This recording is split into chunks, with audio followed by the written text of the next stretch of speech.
بسم اللہ الرحمن الرحیم نحمدہ ونصلی علی رسولہ الکریم۔ تو دوستو بزرگو، ہمارا جو سیرت کا موضوع چل رہا تھا، ہم اس موضوع پر وہاں تک پہنچے تھے کہ نبی پاک صلی اللہ علیہ وسلم نے دعا کی اور پھر اللہ نے پتھروں سے پانی نکالا اور برسات کر دی، سب نے پانی پیا۔ اس کے بعد آپ صلی اللہ علیہ وسلم میں سفر میں چلتے ہوئے تبوک پر پہنچے، جہاں تبوک کی جنگ لگی تھی رومیوں سے، وہاں پر پہنچے۔ حضور اکرم صلی اللہ علیہ وسلم نے ایک قبیلہ اس کے نزدیک تھا، بنو کیلا کا۔ آپ صلی اللہ علیہ وسلم نے حضرت خالد بن ولید کو کہا، وہ ساتھ میں تھا قبیلہ، تو آپ صلی اللہ علیہ وسلم نے خالد بن ولید سے کہا، تو حضرت خالد بن ولید رضی اللہ تعالیٰ عنہ وہاں گئے اور انہوں نے کہا کہ یا تو اسلام لاؤ یا یا تو ہم تم سے لڑیں گے۔ مگر وہ لوگ جزیہ کے لیے تیار ہو گئے اور لڑنے کے لیے تیار نہ ہوئے، ہم اسلام کو جزیہ دیں گے، ہم لڑتے نہیں۔ حضرت خالد بن ولید رضی اللہ تعالیٰ حضور کے پاس آئے، انہوں کو یہ بات بتائی۔ پھر حضور اکرم صلی اللہ علیہ وسلم نے ایک دوسرے قبیلے کے پاس اس کو بھیجا، جو قبیلے کا نام تھا دو ملت جندن، اور اس کا بادشاہ کا نام تھا اوقیدر۔ اس کے بادشاہ کا نام تھا اوقیدر۔ وہ جو بادشاہ تھا اور وہ قبیلے والے تھے، وہ شکار کے بڑے شوقین تھے، اور شکار بھی اس کا جو نیلی گائے ہوتی، اس کا شکار کے بڑے شوقین تھے۔ تو حضور اکرم صلی اللہ علیہ وسلم نے فرمایا کہ یہ جو ہے اے خالد، یہ تم کو نیلی گائے کے قریب ملیں گے، جہاں پہ گائے زیادہ ہوں وہاں پہ۔ ان کو بھی اس بات کا پتہ چل گیا، تو وہ سارے جا کر اپنے قلعے میں چھپ گئے، اور ان کی قلعوں کی بڑی بڑی دیواریں تھیں، وہ سارے اس میں چھپ گئے۔ تو قلعے کے اوپر سے وہ اپنی بیوی کے اوقیدر اپنی بیوی کے ساتھ بیٹھا ہوا تھا قلعے کی دیوار پر۔ تو وہاں سے اس نے دیکھا کہ ایک جھنڈ جو نیلی گائے کا وہ وہاں پہ چل رہا تھا، بالکل سامنے تھا۔ اس نے کہا کہ میری بیوی نے کہا یہ تو نیلی گائے جا رہی ہے، تم اس کا شکار کرو۔ تو انہوں نے کہا کہ نہیں، میں اس کا شکار نہیں، کیونکہ مسلمان آئے ہوئے ہیں۔ انہوں نے کہا یہ تو قلعے کے قریب ہے، تم شکار کر کے فوراً اندر آ جاؤ۔ اس نے کہا ٹھیک ہے۔ جیسے شکار کے لیے گئے تو نیلی گائے کا ایک جھنڈ پورا تھا، وہ آہستہ آہستہ ان کو قریب لے کے آیا، آگے چلا گیا، حتیٰ کہ جہاں پہ خالد بن ولید کھڑے تھے وہاں پہ وہ اس کو لے کے، اور یہ بھی تھا اس کے ساتھ اس کا بھائی بھی تھا، جس کا نام تھا حسان اوقید اور حسان اوقیدر، اور حسان جو تھے دونوں ساتھ میں گئے، اور حسان کو ایسی ایک لباس پہنا ہوا تھا جو بہت ہی شاہی لباس تھا، ریشم کے کپڑے پر سونے کی تار سے رندا ہوا تھا۔ تو جب وہ وہاں پہ پہنچے تو لڑائی ہوئی، تو حسان جو تھا قتل ہو گیا، اور اوقیدر جو تھے وہ قید ہو گئے۔ تو حضرت خالد بن ولید رضی اللہ تعالیٰ عنہ نے اوقیدر کو، جو بادشاہ تھا ان کو پیش کیا حضور اکرم صلی اللہ علیہ وسلم کے پاس۔ تو انہوں نے کہا کہ یا رسول اللہ، سب باتیں اپنی جگہ پہ، جو ہو گیا تو ہو گیا، پر ابھی ہم جزیے کے لیے تیار ہو گئے ہیں بس۔ ہم نے پہلے تم بات نہیں کر رہے، اب جزیے کے لیے کیوں؟ تم تو خود کہہ دی۔ اس نے کہا نہیں یا رسول اللہ، میں اپنے قوم کا سردار ہوں، اور میری قوم جو ہے میری بات ضرور مانے گی، تو ہم جزیہ ضرور دیں گے۔ اور حسان جو تھے، جس کو قتل کیا گیا، صحابہ کرام رضوان اللہ علیہ اجمعین ان کے لباس کو دیکھ رہے تھے۔ تو حضور اکرم صلی اللہ علیہ وسلم نے فرمایا کہ اللہ تعالیٰ جنت میں اس سے کئی گنا اعلیٰ ایک جنتی کو لباس پہنائے گا، اس سے کئی گنا اعلیٰ۔ اس کے بعد حضور اکرم صلی اللہ علیہ وسلم نے پیغام بھیجا ہرقل کے پاس۔ روم کا بادشاہ تھا، اور روم کا بادشاہ جو ہرقل تھا وہ تورات اور انجیل کا بہت بڑا عالم بھی تھا، بادشاہ بھی تھا اور عالم بھی تھا۔ جب ان کے پاس خط ملا، ان کو اس نے خط پڑھا، اس میں لکھا ہوا تھا کہ پہلے تو اسلام لاؤ، میں تمہیں بلاتا ہوں اس جنت کی طرف جس جنت کی جو چوڑائی ہے وہ زمین و آسمان کے برابر ہے۔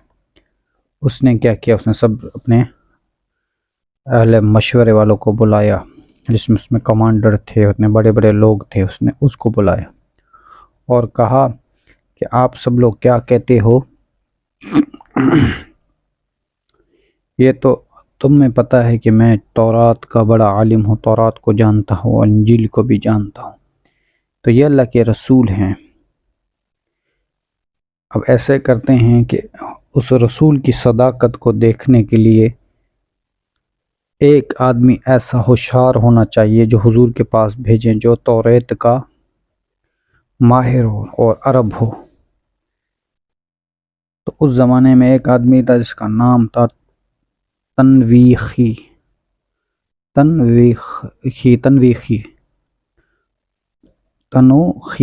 اس کا نام تھا تنوخی۔ تو تنوخی بڑا خوبصورت سا بندہ تھا، نوجوان تھا، تو ہرقل نے اس کو حضور کے پاس بھیجا۔ اور ہرقل نے کہا کہ 3 نشانیاں تم خط لے کے جاؤ، تو 3 نشانیاں وہاں پہ تم دیکھنا۔ ایک نشانی یہ ہے کہ آپ صلی اللہ علیہ وسلم خط کے بارے میں کوئی ذکر کرتے ہیں یا نہیں، ایک نشانی ہے۔ دوسری بات یہ کہ وہ رات کے بارے میں بات کریں گے، دوسرا ذکر۔ تیسری بات یہ ہے کہ دونوں کندھوں کے درمیان میں ایک مہر ہوگی جو مہر نبوت ہوگی۔ تو تنوخی جو تھے وہ گئے حضور اکرم صلی اللہ علیہ وسلم کے پاس۔ تو جیسے وہاں پر پہنچے تو حضور کے پاس تنوخی کو پہنچایا گیا۔ تو جب تنوخی وہاں پہ پہنچا تو حضور اکرم صلی اللہ علیہ وسلم نے خط لیا اور پڑھا۔ تو آپ نے فرمایا، اے تنوخی، کیا تمہارے بادشاہ نے کیا کہا جب میرا ان کے پاس خط آیا تھا؟ تو انہوں نے کہا، یا رسول اللہ، بڑی عزت سے آپ کا خط کو رکھا اور بڑی عزت سے آپ کے خط کو عزت دی اور رکھا بھی صحیح، اور پھر اس کے بعد اس نے مجھے قاصد بنا کے بھیجا بھی ہے آپ کے پاس۔ تو آپ صلی اللہ علیہ وسلم نے فرمایا کہ کیسر کا بادشاہ تھا، اس نے میری خط کی عزت نہ کی تو اللہ نے اس کی بادشاہی کو مٹا دیا۔ روم کے بادشاہ، روم والوں نے میرے خط کی عزت کی ہے تو اللہ جل شانہ اس کی بادشاہیوں کو ہمیشہ رکھیں گے۔ اس نے مجھے عزت دی، میرے خط کو عزت دی۔ اور پھر یہ تو ایک بات ہو گئی، نشانی ظاہر ہو گئی کہ آپ صلی اللہ علیہ وسلم نے خط کے بارے میں پوچھا۔ اور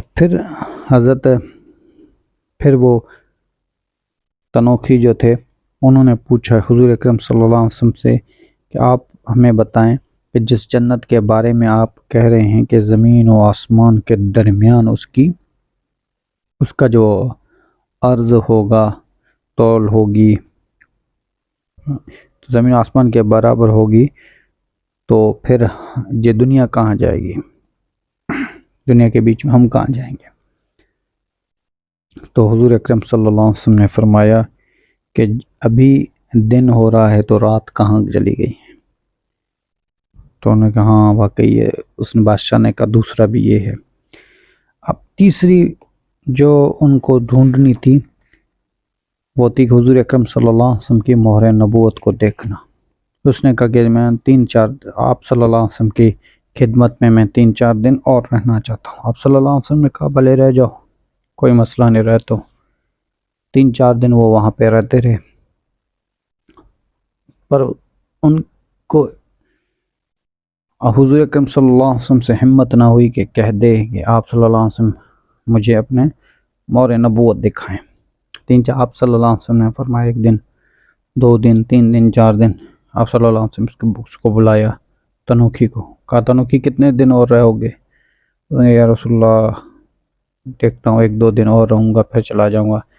تو آپ صلی اللہ علیہ وسلم نے کہا تم تو قاصد ہو، اگر تمہیں مہر نبوت دیکھنی ہے تو یہ لو، آؤ میں تمہیں دیکھتا۔ آپ صلی اللہ علیہ وسلم نے اپنا کندھا مبارک اوپر کیا، تو کپڑا مبارک اوپر کیا تو اس نے دیکھ لی مہر نبوت۔ پھر وہ چلا گیا اور جا کے ہرقل کے پاس گیا اور ہرقل کو یہ ساری بات بتائی کہ تینوں نشانیاں آپ صلی اللہ علیہ وسلم میں موجود ہیں۔ تو ہرقل نے کیا کیا کہ سارے اپنے وزیروں کو، بادشاہ جو وزیر تھے ان کے، اور اس کے علاوہ جو جرنیل تھے، اس کی سپاہی تھے، سب کو بلایا۔ اس نے کہا ایک بات سنو، تمہیں پتہ ہے کہ اللہ جو توریت اور انجیل جانتے ہیں ان کو پتہ ہے کہ اللہ جل شانہ نے کہا کہ میں تمہارے بعد ایک رسول بھیجوں گا، اس کی نشانیاں بھی ہمیں توریت اور انجیل میں ملی ہیں۔ اگر یہ وہی رسول ہے اور یہ پکا یہ بات ہے کہ یہ وہی رسول ہے تو ہم اسلام لاتے ہیں، بات ختم۔ ہم جس کا انتظار کر رہے تھے وہ آیا ہے خود نبی، تو ہمیں اسلام لاتے ہیں۔ تو قوم والوں نے کہا نہیں ایسا نہیں ہو سکتا۔ قوم والوں نے کہا، پھر انہوں نے کہا کہ ہم ایسا کرتے ہیں کہ جزیہ دیتے ہیں، 2 باتیں، جزیہ کا دیتے ہیں، ان کو جزیہ دیتے ہیں۔ ہرقل کو اس نے کہا کہ قوم والوں نے کہا ہرقل ہم کو دوسروں سے جزیہ لیتے ہیں اور ہم مسلمانوں کو جزیہ دیں گے؟ انہوں نے کہا پھر تیسری بات یہ ہے کہ پھر ان سے مقابلہ نہیں کرو۔ میں کہتا ہوں کہ ان سے مقابلہ، اگر ان سے مقابلہ کیا تو بہت ہی برا ہوگا، کیونکہ یہ اللہ کا رسول ہے اور اس کے ساتھ اللہ کے فرشتے، ہر چیز اس کے ساتھ ہے، اللہ خود اس کے ساتھ ہے۔ تو زندگی رہے گی تو بات چلتی رہے گی۔ وما علینا الا البلاغ۔